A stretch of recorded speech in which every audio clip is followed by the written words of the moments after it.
No? Okay. So then, all right. Well, we'll adjust.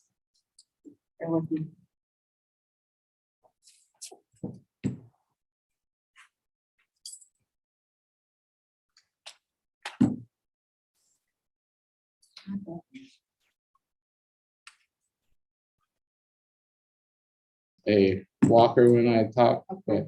You got me? Okay. Oh, that's beautiful. That works. And then I can just, these guys are fun. All right. So anyway, so I'm Alfred Toole, and I'm a learning technology integrator that works in Albemarle County. And the way I envision today's presentation going, there's some times where I'll tell some stories or share some information. But there's some times when I want you to process the information, and it will do some things where you can pair up. So there'll be some small group, and then maybe a whole group of everybody talking kind of thing. I do not envision me doing all of the talking, because one of the things that I firmly believe in is if you do most of the talking, you learn very little. All right. So when it comes to the topic of race, my experience has been one of two folds. On the one hand, people are saying there's nothing to talk about. There's no problem. They just stick their heads in the sand. And then the other extreme is people say, well, it's everywhere and there's a problem everywhere. And I would like to believe that somewhere in between those two poles is where we need to be in education and where we need to be in this world, right? And so this journey today comes from the equity presentation that I went through last spring with Albemarle County. So this is some snapshots from it. Take a look at this quote. And as you're reading this quote, I'm not sure what you've heard about culturally responsive teaching, which is different from critical race theory, but this is culturally responsive teaching. And I just want to throw that up there and see how that connects with your understanding of culturally responsive teaching. And then once you're done reading it, pick a buddy and just share like, okay, this is similar to what I thought it was, or no, this is totally different from it, or it's sort of kind of like it, but I'd like you to at least share what you were thinking.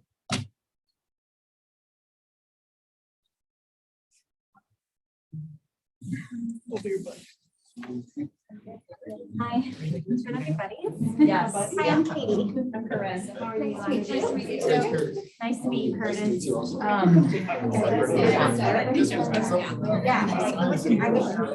I wish that I had had that.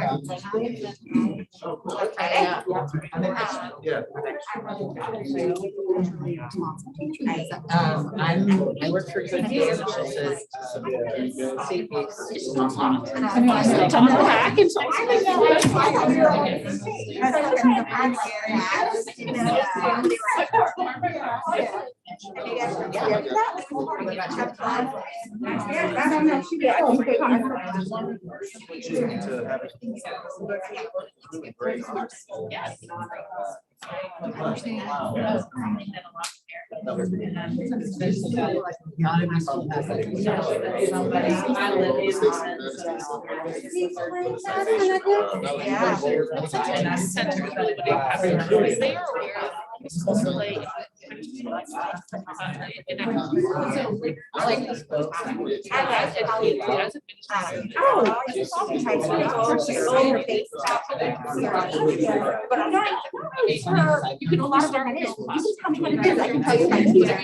And then they also say, what is not? Here's talking about voice pop once.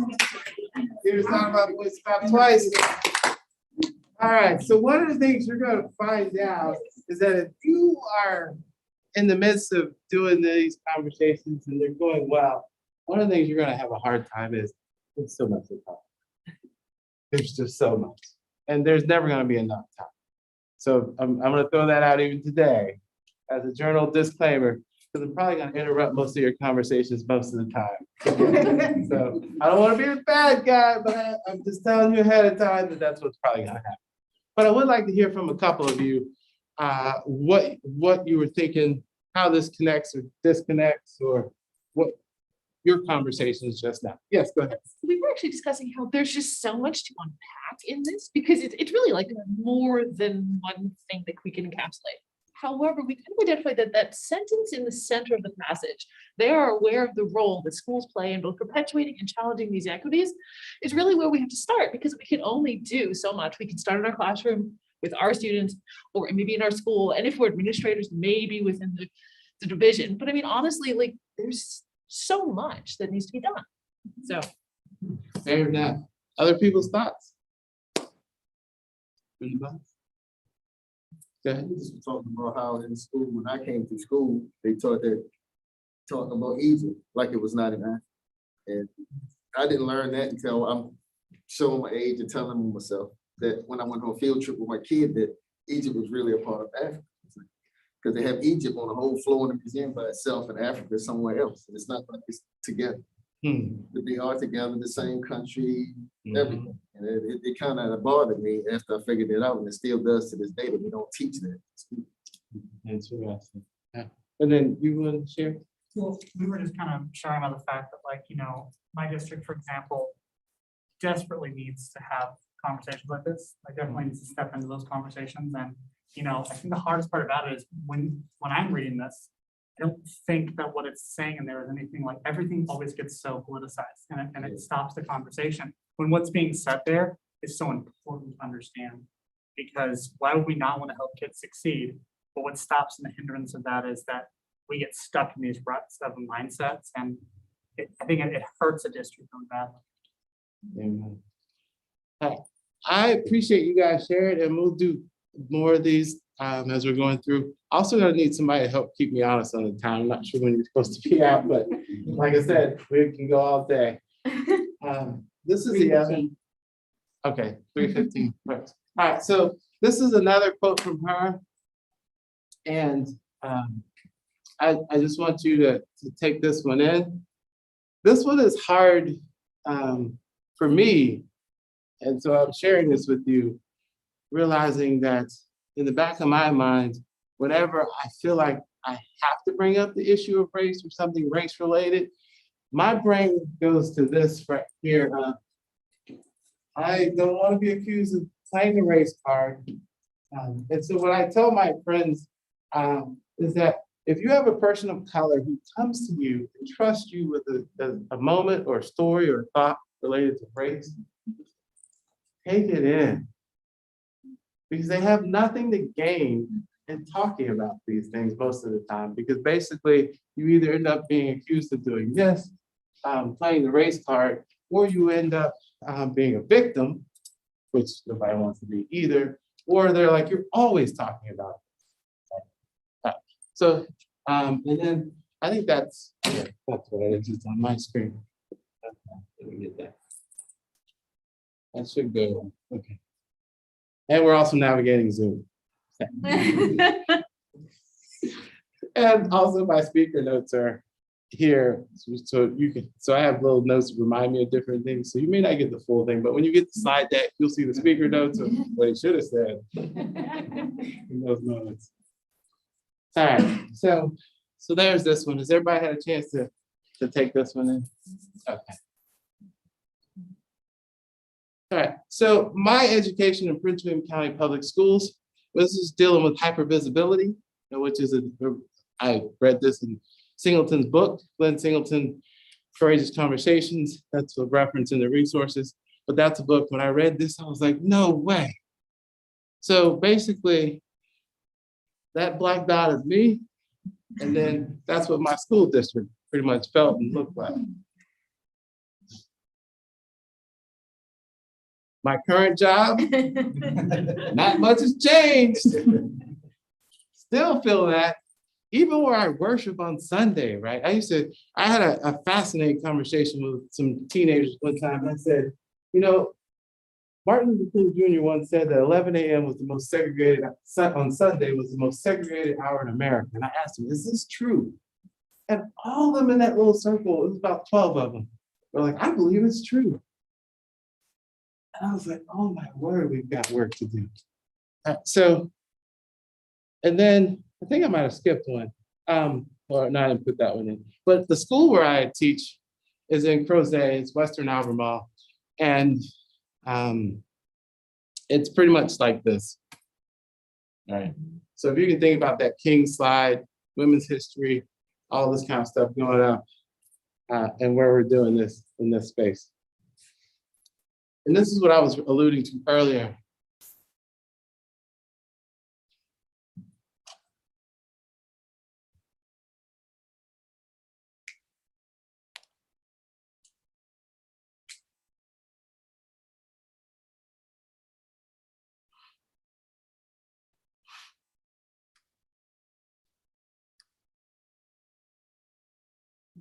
And this last part right here, when I read that quote and heard people talking about this part down here, I was like, wow, mind blown.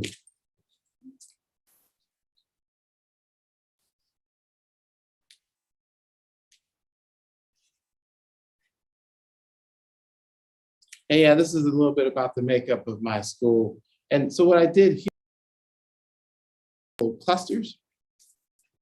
But then all of a sudden, because there's such a small representation, I want to say it's like 5%, or might not even be that high, but it's significantly small. Some other things that I want to share to make sure we're thinking about this, your unconscious bias. So unconscious bias is the stuff that we're just naturally what we gravitate towards. And there's the stuff you do see, right? Which is what up top, that I'm straight, thin, Christian. I like to say thin. My doctor doesn't say otherwise. Anyway, athletic, nonviolent, and I like to be indoors. I'm not an outdoor, campy, woodsy kind of person. Not me. So when my boss is like, yeah, let's go for a walk outside in the woods with the bugs and all that, like I'm thinking, no, it's not really what I want to do. And my wife, she loves the beach. She's like, yeah, let's go on vacation to the beach with the ocean and the sand. And I'm thinking, there are critters in the ocean that swim. And then they talk about sea lice and they talk about the sand. I don't like the way it feels in my feet. They're like, no. Right. So there's that, which is what you see at the top, which is on the surface. But then there's that stuff underneath, like an iceberg. And when I talk about subversive racism, you're going to see a similar type of thing here that's going on. And what I think is happening, I'm going to talk about that. This was something I learned reflecting on this. Again, my religious belief, I work as a youth minister in my second job. So during the school year, I work as a teacher. And so I was going through this. And so one of the things that was popular, at least in my second job, was we would talk about this thing about love the person, hate the sinner, right? We would say these kind of things and it sounds really good until you run into someone who says, my personhood, my identity is the fact that I am gay or lesbian. And so what they're really hearing when I'm saying, love the person, hate the sin is just hate, hate, hate. Because I'm saying I hate this about you, right? And that was an epiphany that I had. And the reason I share that with you is because I've been around people a long time, and they'll say something like, I'm colorblind, I don't see color, I treat everybody the same. And these sound like great things to say. I just want you to think about these for a moment.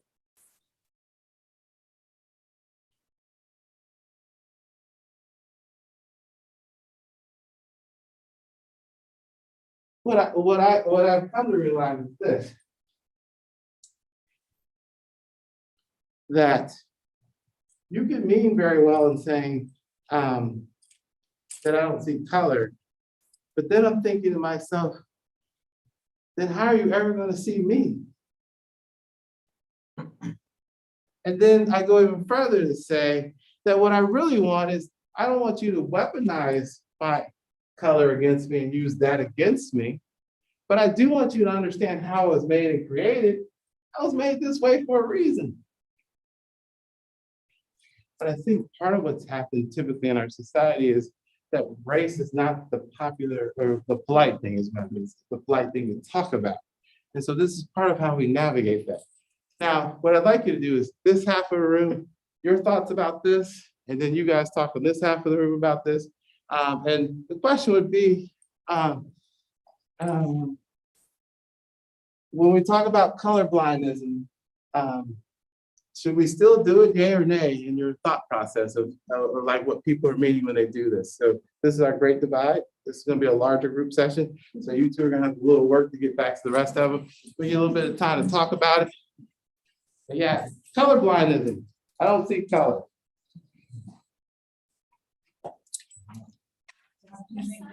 That people. that Circles are better, yeah. in the 90s, like that was like the accepted. Yeah, you remember those love seasonal color teachers in the 90s? I'm probably way older than you. Yeah, those Yeah, so you nice flashbacks to that. It was like, Let's do it. Let's just take a positive thing. Right, that it was seen as a positive thing. Let me- So I think that when. I 30, hear this, like, just being real. they get Oh, wow, I love that. Stephanie, you go, girl. reevaluate that. History or. Just reevaluate it. Take a step back. Well, this So she didn't see it, you know, but this is like 7 years, ago, you know, and so. You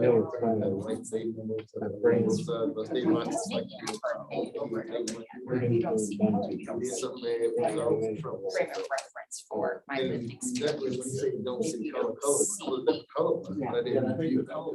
They moved to cruise and they don't see color.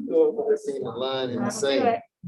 I was like, oh, We went to the school, Prince William. like people sit on this side of the cafeteria. My kids wouldn't see color necessarily because it's all white. It's the 1980s. See white as a color. And then no one liked Easy it. for white I people. was a culture shock. Went to the school system. I said, this is not I how. don't think it's You fair. know, up there they had the jobs, the You know, dark people with the black fingernails and all this other stuff. All of them just, it was black, white, green, blue people and all of those circles. I appreciate it.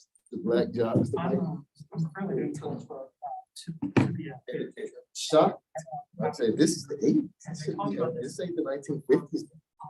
and that's a very progressive state.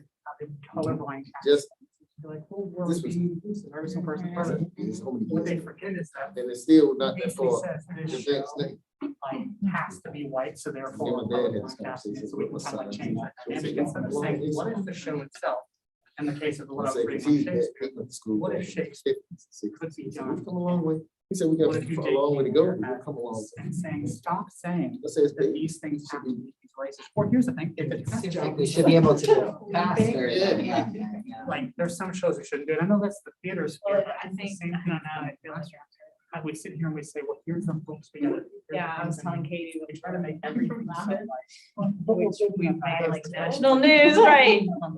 Under one of these kids. And I think that it's like you see 2 steps forward, 1 step back. It's like it's just such a, Interpretation of this thing of history is better than anything that I could. we were provide. making such Disrupting the progress. text or something like that.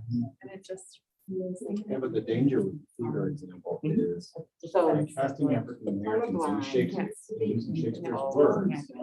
We're actually invalidating their right? Yeah, We're open, we're validating their race by saying we're gonna give you this opportunity to play this role. No, You see what I mean? But there's a tokenism. It causes everything to break You know, down. Hamilton's a great example of the Tracking. opposite. It feels like we're not even Culture saying. and race and it's at the center of. That's what I'm saying. You go a little bit forward and then you come. And that's why the progress, even if you're taking this 2 steps forward, But there's nothing like. you're not continuing to take 2 steps, 2 steps, 2 steps. You're backtracking. It's a colorblind role. So that's why it's so slow. It's Which is the entire dynamic of the problem. Years have passed and we That's- got. We gotta change a lot of things. I think part of this like colorblind structure is set up to kind of say like, oh no, if we talk about race, then it's racist. And that upholds the system of power that already exists. So like, Right, It tries to it's stop great you. because it's offering opportunities, economic opportunities and jobs and all of that. It's not, we did Shakespeare and. and that everything's fine. You bring up the fact that it's not fine, you're being racist. And that it's like a That's very good. effective tool in But stopping is it really getting progress. to? Yeah, and I'm from Loudon too. There's a lot of loud people here. Bad in my county. I used think to the work Zoom call at a is starting school too. close to, not Nottaway, but close to Nottaway. And I taught, I was an English teacher, I taught about, no, that's where I am now, but close. I taught about with a black male character. And I taught this book for like 4 years before it finally happened, but in my last year, I had a parent come back and tell me that there was no place to teach race in my classroom. And I said, I have a question. The character is black, yes, but I don't, that's not the theme of the book. Like, I don't understand what the problem is. And then her next email said, and by the way, this is not because the author is black. And I was like, Whoa. are you sure? Because it Whoa. sounds like this. And what do you do with that? My administration, my school board, everyone was so supportive. It was not, it did not become a thing, but I was just like, what just happened? Like, this is a character. Because this person looks like your child. Is I'm sure you, because I'm a librarian, and I don't know if you guys probably are aware, but we've had hundreds of book challenges over the past 2 to 3 years. That has become kind of the, you have to go to things to try to ban books. It was Jason Reynolds' Long Way Down. Oh, I love that book. I know. It's so bad. I know. Out of all the things this character complained. Yeah, but anyway, we just found out 2 days ago that a book had been pulled from the entire system. Oh, yes, yes, thank you. All right, Removed. guys, I'm gonna give you about 90 seconds. So sorry. Yeah. Wrap up, come back together. Yeah, it definitely feels like not even 2 steps forward, Good. 1 step back, but 5 steps back. You're trying. Yeah, we're trying to go forward. we're trying to go forward, like, other people are like, I'm "Oh, sending a message not." intentionally, not maybe I'm just in a bad mood, maybe I'm having a stomach problem or something like that, but still I'm sending a message. Still sending my progress to, And they won't let it go. and, you know, depending on your background, you're gonna be, I was fine. you're receiving those so frequently. Emails are receiving different. I've heard the same thing about why do women And continue to oppress That's what women I as struggle we with. move forward. Like, And you know, it's like, I survived I'm it, now sending we should have to survive messages it which are too, being perceived instead of, as microaggressions. you know what I'm You know, I saying? got called on it. I'm like, I've heard that is like, Don't I send it to survived me. the system of abuse. Yeah, like, I'm going to the hockey machine, I'm too busy thinking about my lesson. Continue to inflict And I was being perceived. whatever was as, inflicted on me. Like, on there was something Everything's behind forward, it, you know? I hesitate about the whole, like, it's always the older generation doing this, because as we've seen, like, with the tragedy in Charlottesville, like, there are a lot of Has to be on trust. Apparently at neo-Nazis. the Lincoln Memorial. Yes. Really? I think like you said, I think it's such a good point is that There are a lot of people of my generation and younger that are buying into precedent. it's something that you did. Yeah, so what'll happen is. It's not, That's yeah. it.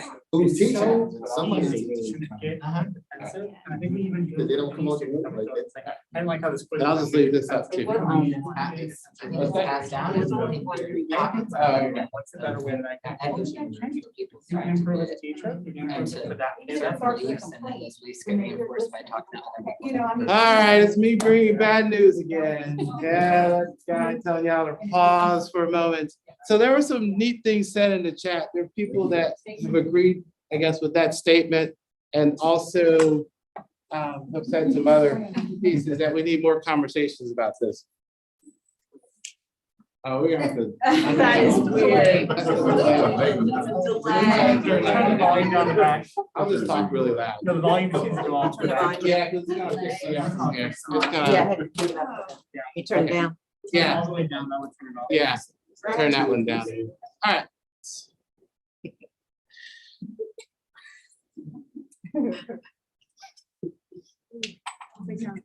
Yeah. It's finally. Okay, yeah, just, that should be good. Is that the mic in here? Yeah. Okay, as long as it's not, yeah. All right, so the next piece, and so I put a lot of quotes in here from Hammond, because she is the one, we probably just turned that one completely off, I think. It just, you should be able to turn this one up, I think, though. Because it's gonna come over the speaker. What's happening? Maybe we keep listening and see. Glitch in the matrix. What is this? It's gonna turn that one down. Yeah, we can't do that. We gotta leave it like it was, I guess. Okay. All right, there we go. Them when you're talking. Okay.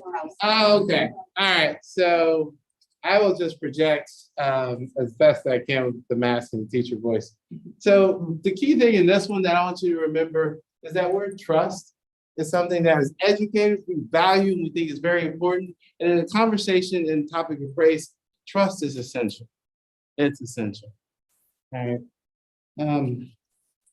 One of the other pieces that, again, this is part of my understanding as I'm on this journey, but one of the things that I believe firmly is that second sentence there. You want to get rid of the achievement gap? Get rid of racism. All right. And so the thing that there's a study that was done by Johns Hopkins, which talks about the likelihood that a student was going to enter college if they had at least one person that looked like them. And then it increased if they had more people that looked like them as they were going through. And I know we sometimes will say representation, we talk about it, but I really want you to understand that representation does matter. It does. Because if you're trying to say someone belongs at the table and that they have a space here, one of the ways you can say that that is true is when they see faces that look like them at some point. It does matter. I was fortunate, I was thinking about this, I think I had 4 Black teachers as I went through Prince William County. The other thing that I want to bring up in this conversation is the role that power, privilege, and guilt play in this. And some of you were talking about this earlier. And so what happens a lot of times is the conversation, if it's going along, you've got to be dealing with how to deal with this in a way to talk about race so that guilt is not what we're aiming for. Like that can't ever be the goal. Like I don't ever want someone to feel guilty. My wife is white, and when we talk about race, I don't ever want her to feel guilty about things that's gone on. Do we need to have conversations about stuff? Absolutely. I still remember we were having a conversation about the police, and she's told me, she said, before I was dating you, I said, I don't know if I want to hear this or not. She said, I was dating a guy, and I was zipping down this road. I got pulled over 3 times by the same police officer for speeding. No ticket. I said, no ticket? I said, I just got in my car and I got pulled over. I didn't even speed. And she was just like, what? I was like, oh yeah, so I unfortunately have a lot of police officer stories where I've been pulled over, and I think it's just, I used to say driving while Black or just being dark skinned. I don't know what kind of profile I fit, but I must have fit a lot of them because I got pulled over a lot for driving and those kind of things. And all that to say, even in my conversations, like I have kids in my youth group who are police officers, and my 10-year-old wants to be a police officer. So I love the police. I just know that I've had some not so good experiences with them. That's the reality. I think my favorite was my mom. We were on our way to the movies. I was taking her out on a date. And where I grew up in Prince William County, there was this 2-lane road. It was dark. This car was behind me and had his high beams on. So to get out of his high beams, I switched lanes. Well, the car behind me switched lanes. And so the high beams are still behind, so I switched back over. This happens 3 or 4 times. And then eventually I realized that's a police officer, and the lights come on. I get pulled over. He comes up to my side of the car. He says, reason I pulled you over, I think you might have been drinking because you were switching lanes so much. So I was sitting there thinking, well, I can't really say what I want to say. So I said, no. I said, the only thing I've been drinking is Kool-Aid. And this is my mom, and we're on a date, and we're going to the movies or whatever. So then he just told me, he's like, well, you know, on these roads like this, turn your high beams on so you can see better. I was like, okay, thank you. And then the other one, I remember my senior year, I was dating a girl. She was driving. car stop. We're in the median. I'm in the passenger seat. Passenger seat, not the driver's seat. We've been there about 30 minutes. Police officer comes up, doesn't even approach your side of the car, comes to my side of the car. And he asked, the first question out of his mouth was, do you have a gun on you? Not how you doing, what's going on. I was livid and stupid. And so I said, yes, it's in the glove box next to the cocaine and the crack. And then I was like, what kind of question is this? We've been sitting in this meeting for 30 minutes. That's the first thing. Then I'm looking at the badge because you're talking with the badge with me and all. So then I realized I said too much. I was so livid. I wasn't even driving. So somewhere, I remember we're talking about these conversations, somewhere in between these poles, we find ourselves and people have their stories and what's going on in the world. So we've got to make sense of it. And pay attention to how power is used and how privilege is used and guilt. One of the things that I did on Facebook recently was when I went to vote, where I live, I can go vote in 8 minutes. In and out. That's a privilege I have, and I love it. I can also afford to, if I need to reschedule my day to be able to go vote, I can do that. I have cousins who live in Atlanta all day long waiting, and they can't afford to be in a line all day long to go vote. Privilege.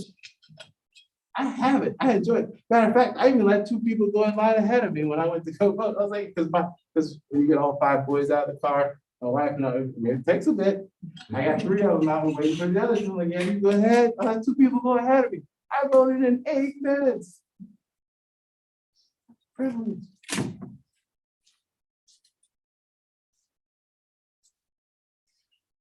So, how do we give teachers the tools to engage in conversations? That's the next piece. So one of the things that I've discovered is that I tend to do what they call collective vulnerability. So as a person of color, I like to tell some of my stories, but I also like to allow people to share their stories and we talk about this journey. And sometimes it's just easier to talk about race in the third person. So here's a little bit of your story. That was what I found. One of the things that we do in Albemarle County is we use this from Glenn Singleton. And so we have the agreements on the left, and then we have the 6 conditions on the right, and we use those to guide our conversation. Because I was thinking to myself when I was on this journey, Thanksgiving was coming. And I was gonna see the whole family on my wife's side. How do we have these conversations that actually are productive, that are meaningful, and when Thanksgiving is over, we still want to hang out and talk and visit that kind of thing. So we found that this was powerful. The other thing that he has is the compass. And so this is the compass. And one of the things that I would ask you to think about for you is that when you are dealing with things related to race, which part of the compass do you tend to go to and spend the most time at? Which part of the compass? And then ask yourself, what would it take to get you to move to a different part of the compass? And that's part of how you use this compass. In the notes of this presentation, it talks about what these 4 different quadrants mean, a little description of it, so you have that. But again, if you tend to come at it from a moral standpoint, or you're always emotional about it when race comes up, and you just can't talk about it after a while, then ask yourself, what do I need to do to be able to move to another space in this compass? The other thing is, if you have some people in your life where you're having this conversation, ask them when we're having conversations about race, where would you put me on this compass? Because what you might think may not be the same thing. Because sometimes we have blinders. And so I would ask somebody you trust, ask, where do you put me on this compass? And so this is part of what I was talking about, that selective sharing and being the selective vulnerability to build trust and rapport. And so I did this with my coworkers that do the same job as that I do. So we would process a lot of different things. One of the harder things that we processed was the George Floyd murder. Because for me, that was hard. Because when that happened, I was talking to my wife about it, and I said, what that told me was that there are people in this country that are never ever gonna see anything good. Yeah, I was like, it doesn't matter how well I talk. It won't matter how well I dress. It won't matter what car I drive. It won't matter where I worship. None of these factors matter if we can sit and watch a man be murdered in broad daylight. And that to me was hard because when I saw Floyd, I was seeing myself. I was seeing all these different times in my life where these different things have happened. I still remember I was working on a curfew brief as a paralegal, and I worked all night. And was working well into the morning. There was a guy that was like head of the paralegal department that would come in early. Well, he pulled in, and about the time he pulled in, I looked out the window just to see the sunlight and that kind of thing.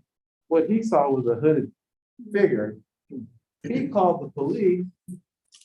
I'm not sure why he didn't see my car or think that, hey, there's his car's in the parking lot, but he called the police. And I didn't think anything about it. I went back to working on the brief. Next thing I know, someone comes through, gun drawn, walking through the building, saying, nobody move. And I'm thinking to myself, I hope he doesn't have an itchy finger. It's just me working. Now I didn't get that liberty of just working. This past, in my other job, youth ministry job, we have 2 cleaning ladies that just started working with us. I've been with this congregation for 21 years working as a youth minister. I came in on Thursday, went into my office, pulled out my laptop, had my 2 phones out, was having a conversation with a coworker about something, and the lady pokes her head in here and she asks, are you supposed to be here? In my office.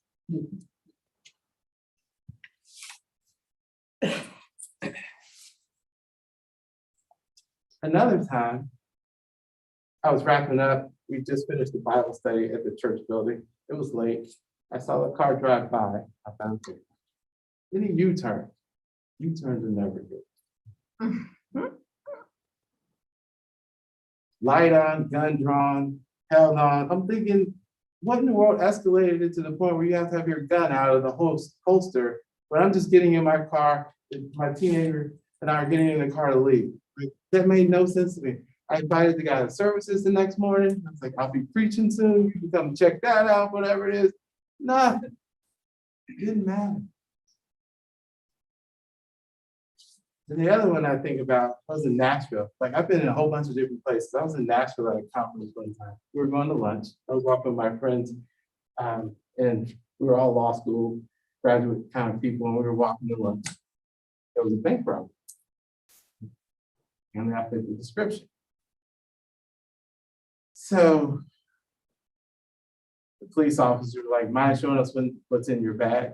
My friend who's a lawyer is like, they can't do that.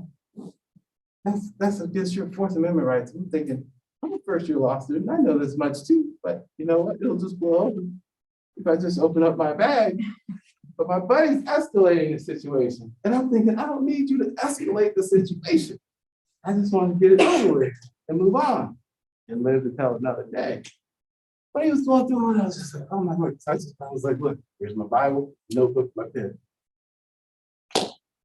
No apology, nothing.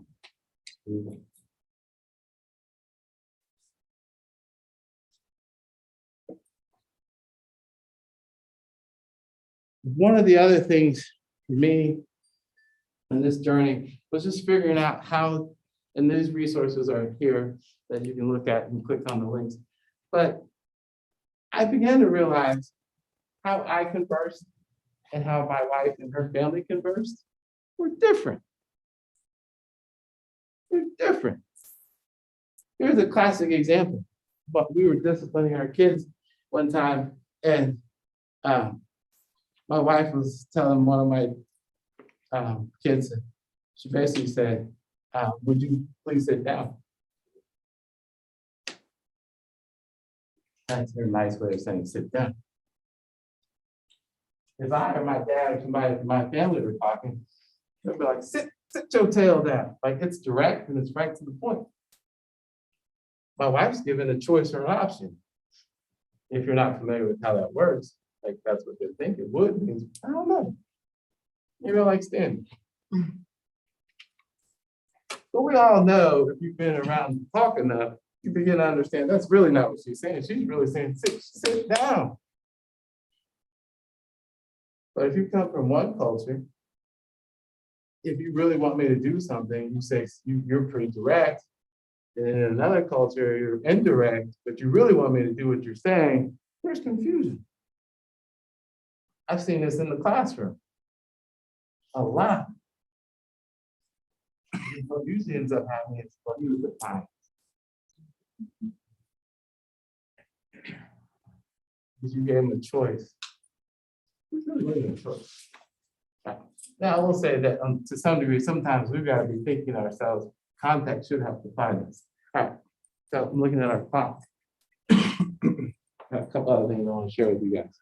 So I'm going to skip this one to get to this. Subversive racism. If you look at Albemarle County, and I'm not sure what Loudon, some of you said you were from Loudoun County, some of the other places. But one of the things that I think about is this. On the surface, if you were to look at my county, we've got some really amazing things that are going on that deal with the issues that's at the top. But this is the part where things are not changing. I'll show you what I mean.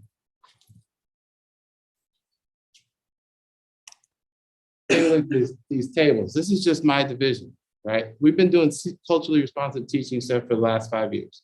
Just keep that in mind. Now watch these numbers. Take a look at this. Our teaching staff. You know what the makeup of it is?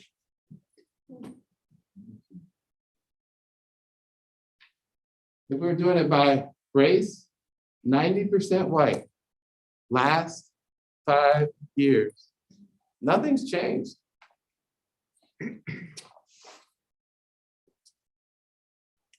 Administration, take a look at those numbers. Nothing's changed. I do want to put that in your brain. Representation matters. Let me go back. Building services. They're the people who help keep our schools clean and neat. You want to find the minorities? There are a ton of them here. They're not in teaching or in the classroom. They're not in administration, but you can find a bunch of them here.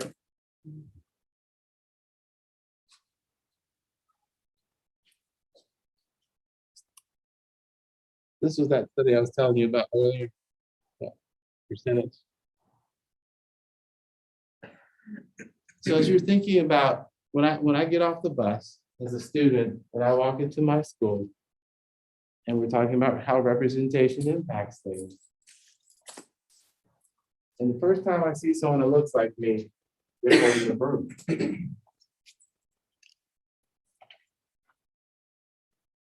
Then I go through my whole day, and I still don't see anyone that looks like me. And then as I leave the school, I run into someone else who looks like me. They're also holding the broom.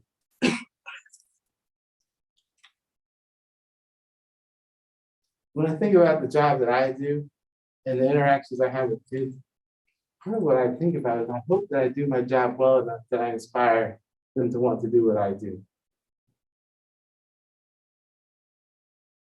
And I hope they have the opportunity to be able to do what I do.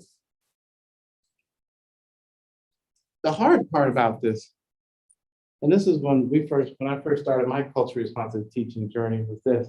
Like, I'm sitting there thinking, I play chess and I think about things ahead of time. And one of the things that I started thinking about was this. If we are going to be doing culturally responsive teaching and we're going to be doing things that deal with representation, at some point, in order for those numbers to move and change, people have to say, you know what?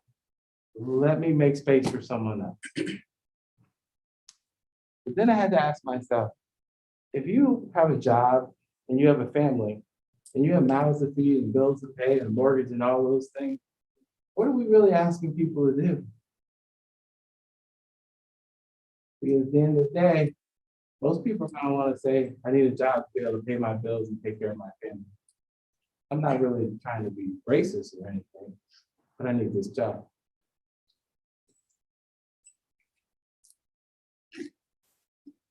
Some other things to think about. Suspension rates. And these are from my, where it says ACPS, this is, so the bottom two are my district. Charlottesville City Schools also has a similar thing when we talk about AP classes, which is another, like gifted students. It's very troubling. Here's the other one. Look at the makeup. Overrepresented or underrepresented?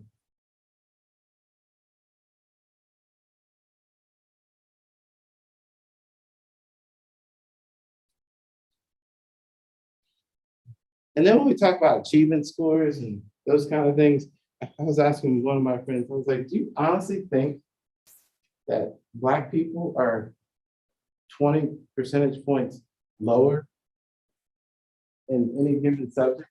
Like that we're just that much dumber? Like nobody wants to say that.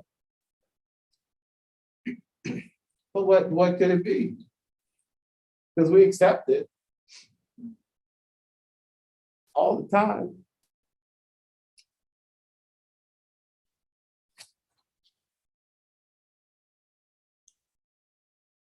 So this is something I was thinking about. So my wife homeschools. Let me go back. I just want you to think about this for a second. So she shared this video with my kids. All 5 of our boys in the school played this video. Actually, that's not gonna stay up there, is it? Okay.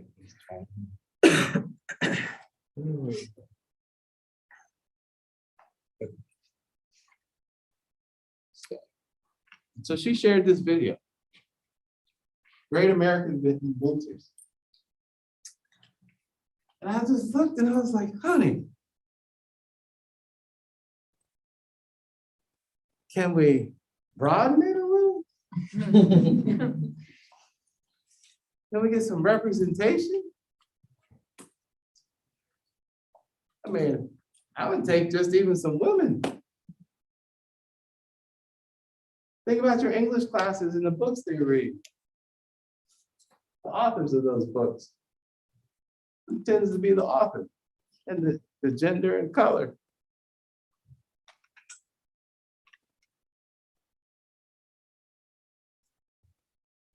All right, so I wanted to share this with you. And this is something to think about. So the status quo, let's just say we're dealing with like, there's something that goes on. And so I've divided these into 2 different places, right?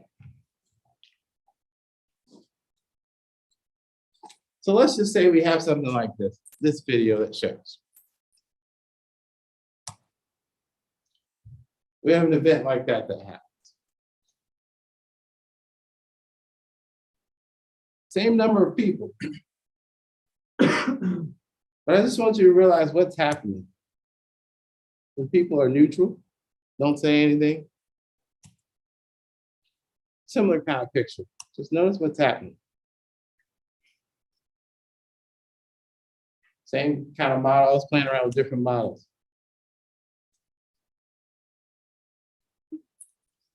The bystander never moves in any of those illustrations I just showed you.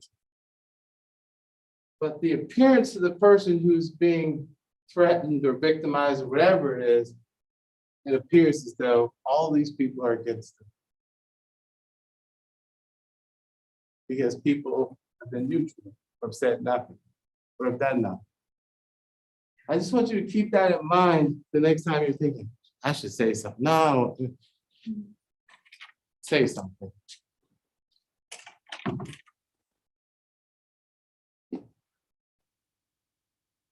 This was part of the schooling that I had, and it goes back to this color blindness experience that I had, and hypervisibility kind of merging together.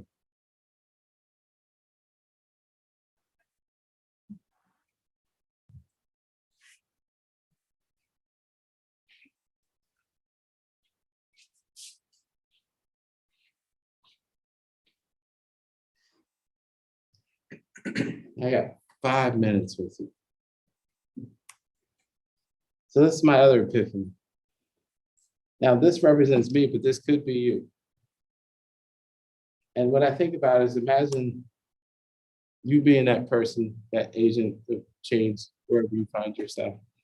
And you may only impact like 4 or 5 people around you, but those 4 or 5 people are gonna spread out and you're gonna impact other people as you're doing what you're doing. Where I think to make an impact, focus on policy, focus on the people who are gatekeepers who stand in the way of these kind of things. You can deal with technology and media in a way that helps bring attention to it. Part of what happened with the civil rights movement when it got on TV, that was technology helping to push this thing forward. Find the people who are of influence, work with those people.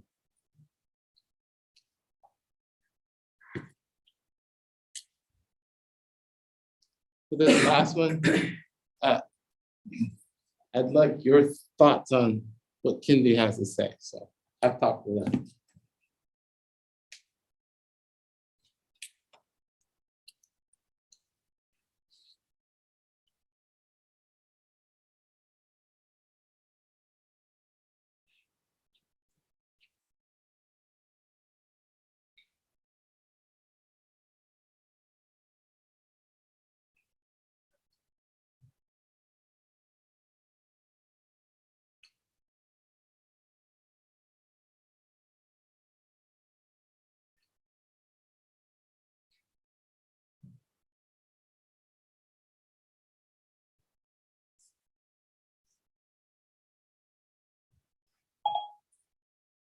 And so these were some quotes that were shared by some people that do what I do, who are starting to realize that we can't be neutral.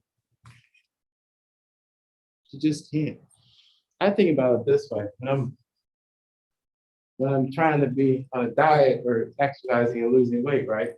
You all know, those of you who struggle with trying to do that, you can't be neutral. You have to actively be trying to lose weight. You gotta go to the gym.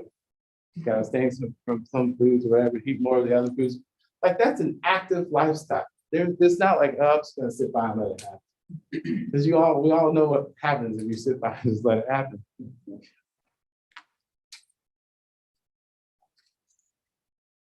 Any thoughts on this last one? Because I've talked a lot. I could talk all day, I think. But what are y'all thinking?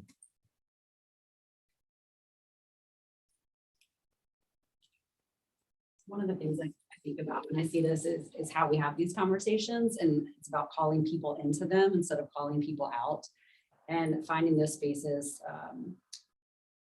I think it's a responsibility as a white person that we're willing to call other white people into the conversation, and thinking about how we have to approach that so as not to. It's hard because you want to be like, let's name it, let's call this what it is in the moment.